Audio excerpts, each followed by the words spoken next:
እንዴት ዋሉ አቶ ተክሌ? ሰላም አልሽ? ሰላም ኖት? እግዚአብሔር ይመስገን። አይ ቆንጆ እየሆነ ነው። ጨረስከው አይደል? አዎ እንግዲህ የተጀመረ ነገር ማለቁ አይቀርም። አይ እሱማ ግድ ነው። በራጎቴ አቶ ተክሌ ሙሌ ቆንጆ እያደረገው ነው። መቼም አንዴ የተጀመረ ነገር ማለቁ አይቀርም።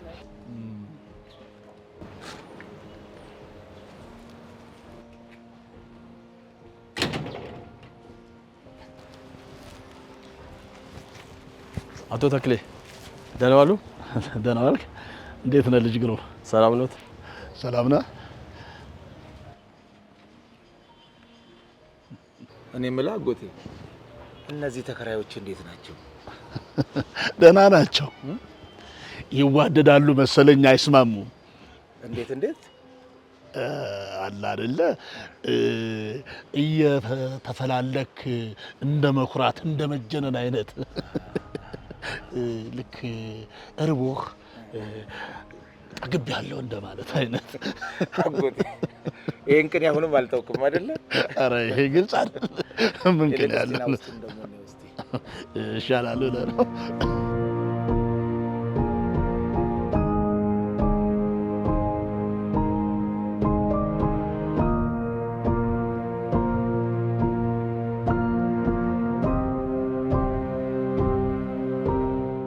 ስልሽ ማህበራዊ ህይወት እኮ እኛ ቢሮ በጣም ጥሩ ነው። የምር እቁቡ ብትይ እድሩ በጣም ጠንካራ ነው። የሚገርምሽ ነገር ደግሞ በደስታሽም በሀዘንሽም ጊዜ ሁሉም ሰው ተባባሪ ነው።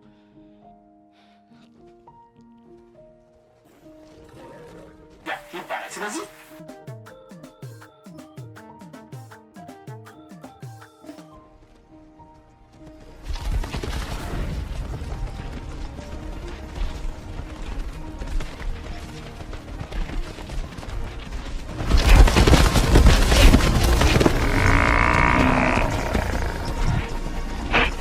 እሺ ቻው። እሺ ጭራሽ እስከ መጨረሻው ዘፈን ከፈተው። ሄሎ ሳርቹ፣ ኧረ እባክሽ በጣም ነው የሚገርመው።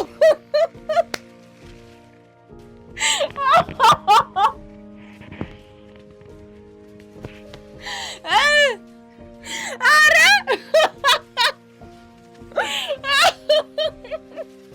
እስቲ ማርያምን በይ።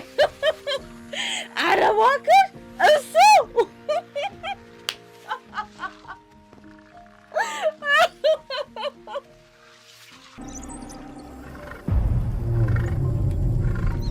Time to move in and take back what's ours. But a wounded ego can be a dangerous thing. One sulking prince against a pack of 20. He could kill them.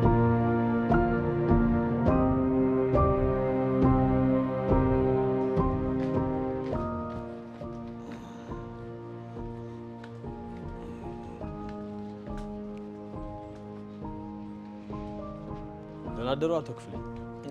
እንዴት አደርክ? ሰላም አደርክ? ፈልጌዎት ነበር። ምን ነው በደህና? ጋሽ ክፍሌ እኔ ምንም እንቅልፌን እኮ መተኛት አልቻልኩም።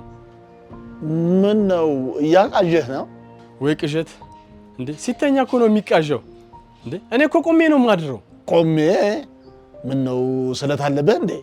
ወይ ስለት? ጋሽ ክፍሌ እቺ ጎረቤቴ ናት የምትበጠብጠኝ። እሷ ናት እንቅልፌን ምንም አላስተኛም ያለችኝ። እንዴ ሌሊቱ ሙሉ ስልክ ስታወራ ስትጮህ ስትስቅ እኮ ነው የምታድረው። ረጋ በል እስቲ፣ አንድ ላይ ሆነን እንመካከራለን፣ እንመክርበታለን። ደግሞ እኮ ይሄ እዚህ ማን ከሚባለው ሰውዬ ጋር ነው። ማማ ይሄ ማን ነው ቤቶትን የሚሰራው ያለ አቅሙ የሚጀነነው? ሙሉ አለምን ማለት ነው። እሱ ከመጣና ይሄን ቤት መስራት ከጀመረ ጊዜ ጀምሮ ነው አመሏም ጸባይም ሁሉ የተበለሻሸው። ግሩሜ እንቅልፍንም አልጨረስክም፣ እውነትም አልጨረስክም። ግባ እናተኛ። ዛሬ ረፍት አይደለ? ስትጨርስ እንገናኛለን። ግባ። እንቅልፍ? አዎ እንዳልተኛ አሁን ገብቶኛል። ግድ የለም ያው እሺ በቃ ያው እንዲያውቁት ብዬ ነው። ግድ የለም ሰማሁ እኮ በቃ ሂድ እሺ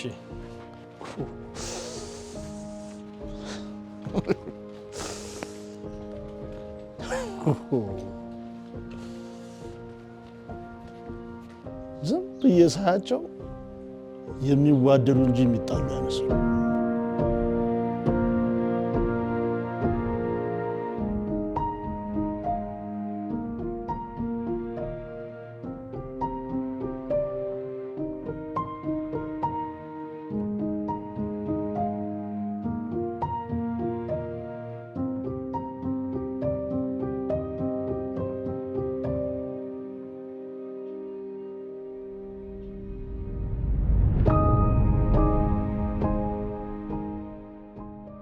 ጋሽ ደህና አደሩ?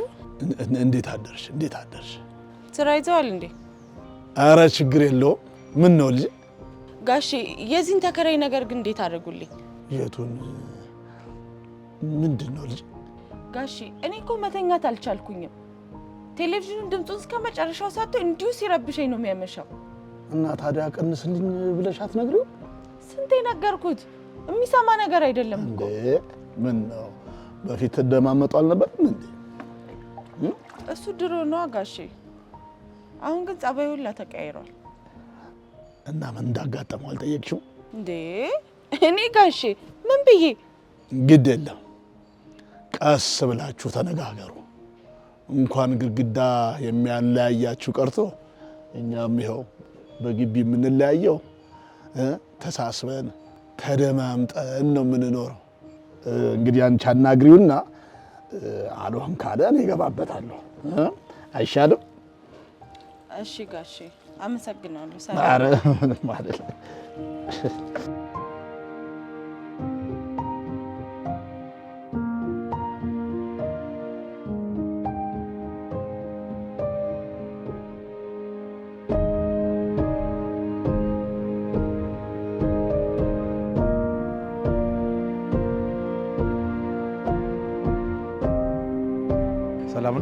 ሰላም። አንተ ባትከፍትልኝ እኮ ሰዎቹ ይከፍቱልኝ ነበር። ምንም ችግር የለም እኮ እዚያ አካባቢ ስለነበርኩ።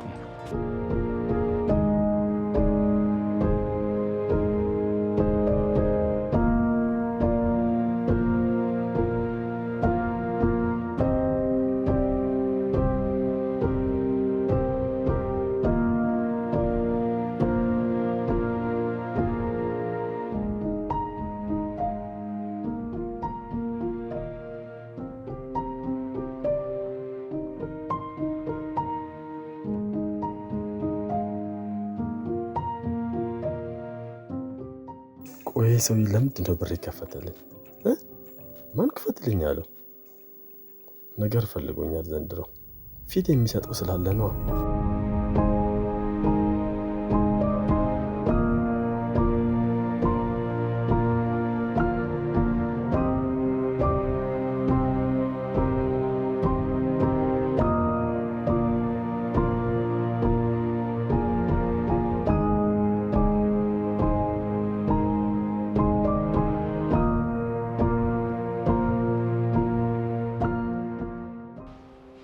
አይዳ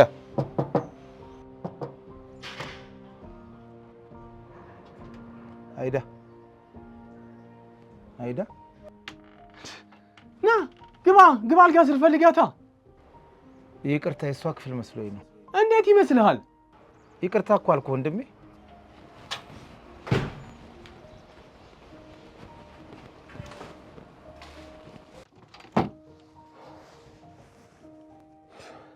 እና ያለ ምንም ምክንያት ቤቷ ድረስ ሰተት ብሎ ይመጣል? አይመጣም። ምንም ምክንያትማ አላቸው።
እንኳን አገኘሁት አቶ ክፍሌ። ምን ነው እንዴ? እቺ ልጅ እኛንም ግቢውንም እንኳን አስደፈረችን። ማን አይዳናት? አዎ እንዴ ከዚህ ቤት ከሚሰራው ሰውዬ ጋር አንድ የጀመረችው ነገር አለ። ምን አይነት? እንዴት ምን አይነት ይሉኛል? ይሄን የተከበረ ግቢ አስደፍሯለች። እሱ ራሱ እኮ በወጣ በገባ ቁጥር የሷን ቤትና እኮ በር ነው የሚያየው። እንዴ ጭራሽ እኮ አሁንማ በር ላይ ቆሞ እኮ ሲስቁ ነው የሚውሉት። እኔ የምልህ ሰውየው የምትለው ሙሉ ዓለምና? ኧረ ሙሉ ዓለም? ይሄ ምን ሙሉ ዓለም ነው? ጎዶሎ ዓለም ነው እንጂ። ምን አንተ ትላንትና የሷ ቤት መስሎት እኔ ቤት ሰተት ብሎ አልገባም? አውቃለሁ። እኔ ነኝ የላኩት። አቶ ክፍሌ ሙሉ ዓለምን ያወቅኩ አልመሰለኝም። ሙሉ ዓለም የታላቅ እህቴ ልጅ ነው። እዚህ ግቢ ያሳደግኩት፣ ያስተማርኩት፣ የዳርኩት፣ የኳልኩት ልጅ ነው። የሶስት ልጆች አባት፣ አሁን ደግሞ ቤቱን እየሰራልኝ ያለ ልጅ። ምን አቶ ሙሉ ዓለም? ሙሉ ዓለም? አዎ ይህንን ቤት በራሱ ገንዘብ ነው የሚያሰራልኝ። ነው እንዴ? ይቅርታ አላወቅኩም ነበር። ይኸውልህ ማወቅ ያለብህ ዋና ጉዳይ እሱ አንተንም አይዳንም ለማገዝ ቤት ድረስ መምጣቱ ነው። ማለት እንዴት? አልገባኝም። የእኛ ሰፈር የእድር ሰዎች አክሲዮን እያቋቋሙ መሆኑን ከዚህ በፊት አልነገርኩህም? አዎ ነግረውኝ ነበር። እና አክሲዮኑ ጥቂት ሰዎችን ለመጨመር እያሰበ ነው አላልኩህም? አዎ ብለውኝ ነበረ። እሷ ጋር የመጣው እንደተፈቀደ ሊነግራችሁ ነው። አሁንም ፍላጎቱ ካላችሁ ማለት ነው። የምሮትና በቃ እሺ ብለው ሊቀበሉና ሊቀመንበሩን አናግሬ ኮሚቴው ተወያይቶ ፈቅዶላችኋል። እሷንም የፈለጋት ይህን ለመንገር ነው። በጣም ይቅርታ አቶ ክፍሌ፣ እኛም አክሲዮን ውስጥ በቃ ልንታቀፍ ነው ማለት ነው? አዎ ፈቅደውላችኋል። ውይ ሁሉንም ሊቀመንበሩንም አመስግኑልኝ። አንተው ይቅርታ ጠይቀህ አመስገን። ሊቀመንበሩ ሙሉ ዓለም ነው። ምን? አዎ ሄድና ይቅርታ ጠይቀው።